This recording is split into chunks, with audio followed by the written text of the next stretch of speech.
Bismillahirrahmanirrahim. Permasalahan ke-12. Apakah pertanyaan munkar dan nakir khusus ditunjukkan pada umat Islam ataukah juga kepada umat-umat yang lain? Ini adalah masalah yang selalu diperbincangkan manusia. Abu Abdillah At-Tirmizi berkata, pertanyaan kepada si mayit hanya ditunjukkan pada umat ini, karena pada umat-umat terdahulu juga telah datang kepada mereka rasul-rasul yang membawa risalah sendiri. Jika mereka menolak rasul-rasul tersebut, maka para rasul tersebut pergi meninggalkan mereka, dan Allah akan menyegerakan kepada mereka ajal.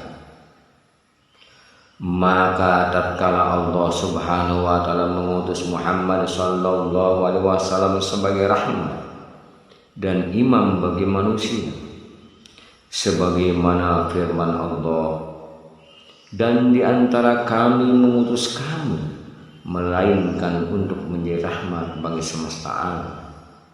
Quran Surat Al-Anbiya surat ke-21 ayat 107. Maka Allah tidak langsung memberi siksaan kepada mereka. Kemudian Allah memberikan pedang kepada Nabi Muhammad SAW sampai mereka mau masuk Islam. Meskipun ketika awal masuknya karena rasa takut, kemudian keimanan itu merasuk pada hatinya dan hilang rasa takut tersebut. Dari sinilah akan nampak sifat-sifat kemunafikan seseorang, yang mana mereka menyembunyikan kekafiran dan menampakkan keimanan. Mereka berada di barisan kaum muslimin dengan persembunyiannya. Maka tatkala mereka telah meninggal dunia, Allah akan membongkar kedok kemunafikan mereka dengan adanya pertanyaan dalam kubur. Allah Subhanahu wa taala berfirman dalam surat Ibrahim surat ke-14 ayat 27. Allah meneguhkan iman orang-orang yang beriman dengan ucapan yang teguh itu dalam kehidupan di dunia dan di akhirat. Dan Allah menyesatkan orang-orang yang zalim dan memperbuat apa yang Dia kehendaki. Namun sebagian yang lain menyelisihi pendapat ini. Di antaranya Abdul Haq Al-Isbiri dan Al-Qurtubi. Mereka berpendapat bahwa pertanyaan ini akan ditanyakan kepada umat ini dan umat-umat yang lainnya. Namun ada juga yang memilih untuk diam, tidak berpendapat. Di antara mereka yang memilih untuk bertawakuf adalah Abu Amr bin Abdul Bar. Beliau berkata bahwa dalam hadis Zaid bin Sabit dari Nabi sallallahu alaihi wasallam bahwa beliau bersabda, sesungguhnya umat ini akan diuji di dalam kuburnya. Sebagian mereka berpendapat tentang lafaz ditanya bahwa lafaz ini ditunjukkan pada umat ini secara khusus. Namun perkara ini tidak dapat diputuskan begitu saja. Bagi mereka yang berpendapat bahwa pertanyaan ini dikhususkan untuk umat ini, mereka berhujjah dengan sabda Nabi sallallahu alaihi wasallam, sesungguhnya umat ini akan diuji di dalam kuburnya, dan telah diwahyukan kepada aku bahwa kalian akan diuji di dalam kubur kalian. Bahwa zahir hadis ini menunjukkan bahwa pertanyaan kubur itu dikhususkan kepada umat ini.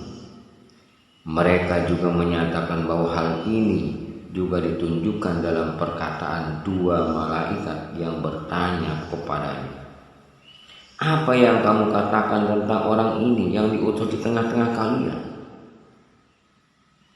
Mereka orang-orang yang beriman menjawab, Aku bersaksi bahwa dia adalah hamba Allah dan Rasul. Hal ini khusus ditunjukkan kepada Nabi Sallallahu Alaihi Wasallam. Dan juga perkataannya dalam hadis yang lain, sesungguhnya kalian akan diuji denganku dan ditanya perihal aku. Sebagian yang lain berpendapat bahwa hadis-hadis ini tidak menunjukkan kekhususan bagi umat Islam saja, tanpa umat-umat yang lain. Bahwa sabda beliau sesungguhnya umat ini bisa dimaksudkan bahwa umat ini adalah seluruh umat manusia, sebagaimana firman Allah Subhanahu wa taala, "Wa ma min dabbatin fil ardi wala ta'irin yatiru bi janahihi illa umam amsalukum."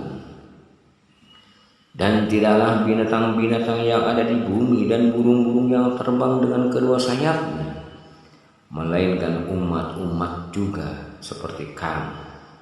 Quran surat Al-An'am surat ke-6 ayat 38. Setiap jenis hewan disebut juga dengan umat. Dalam sebuah hadis disebutkan, sekiranya anjing-anjing tersebut adalah bagian dari umat, niscaya aku akan memerintahkan kalian untuk membunuhnya. Dalam sebuah hadis juga telah disebutkan bahwa beliau pernah digigit seekor semut. Kemudian beliau memerintahkan untuk membakar perkampungan semut. Kemudian Allah mewahyukan kepada beliau bahwa karena gigitan seekor semut saja kamu akan membakar satu umat semut yang bertasbih kepada Allah. Dan sekiranya yang dimaksud dalam hadis itu adalah umat Nabi Muhammad Sallallahu Alaihi Wasallam. Namun juga tidak ada penafian dari pertanyaan yang ditunjukkan kepada umat yang lain selain umat Nabi Muhammad Sallallahu Alaihi Wasallam. Bahwa menyebutkan tentang mereka menunjukkan bahwa mereka yang akan ditanya di kubur mereka. Hal ini juga tidak mengkhususkan umat-umat terdahulu saja, karena umat ini memiliki kelebihan dan keutamaan dibandingkan dengan umat-umat yang lain. Begitu juga sabda Nabi Sallallahu Alaihi Wasallam, telah diwahyukan kepadaku bahwa kalian akan diuji di kubur kalian. Begitu pula dengan hadis yang mengabarkan tentang perkataan dua malaikat. Apa yang kamu katakan tentang orang yang telah diutus di tengah-tengah kalian ini? Hal ini merupakan pengabaran bagi umat Nabi Muhammad Sallallahu Alaihi Wasallam bahwa mereka akan ditanyai di dalam kubur mereka yang jelas, dan Allah lebih tahu bahwa setiap nabi bersama umatnya itu, dan mereka akan disiksa di dalam kuburnya setelah mereka mendapatkan pertanyaan itu, dan telah ditegakkan hujjah kepada mereka, sebagaimana mereka juga akan disiksa di akhirat setelah mendapatkan pertanyaan dan telah ditegakkan hujjah kepada mereka. Dan Allah Subhanahu wa taala lebih tahu tentang perkara ini. Wallahu a'lam bishawab.